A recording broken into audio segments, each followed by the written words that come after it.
नमस्कार. आज मी बनवणार आहे गव्हाच्या पिठाचे मोदक. कुरकुरीत असे कडक होणारे मोदक बनवणार आहे. त्यासाठी मी पीठ एकदम घट्ट मळलेलं आहे. यामध्ये खोबरं, खसखस आणि साखर. खोबरं किसून घेतलं आणि त्यामध्ये साखर आणि खसखस थोडीशी भाजून टाकली. एकदम बारीक बारीक अशा गोळ्या बनवून घ्यायच्या. पुरीपेक्षाही अर्धी अशी छोट्या छोट्या लाट्या बनवून घ्यायच्या. तुम्ही काय म्हणता याला? एकदम बारीक बारीक त्या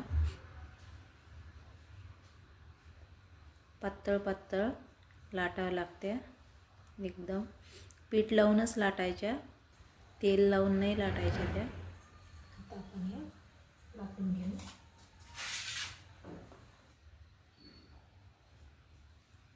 सगळे गोळे एकत्र करून घेऊ एकदाच.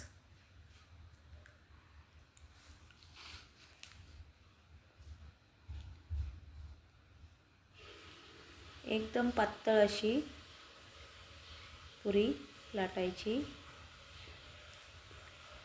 ते दाटसर पीठ असल्यामुळं मळल्यामुळं एकदम छान अशी. आणि पुऱ्या सगळ्या लाटून नाही घ्यायच्या एकत्र, एक एक पुरी लाटूनच सारण भरायचं. जर आपण अशा लाटून ठेवल्या तर त्या कडक होतील. बघा किती पातळ केले ते.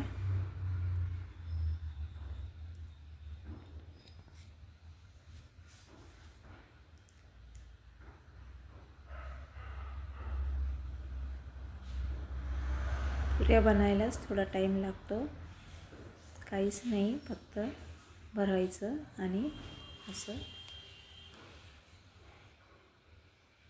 बघा किती छान कळ्या पडल्या त्याला. मोदक एकदम असे डिझाईन मस्त येते, साच्यापेक्षाही भारी वाटतात. मी तर साचा कधीच नाही वापरत, असेच हाताने मोदक बनवते.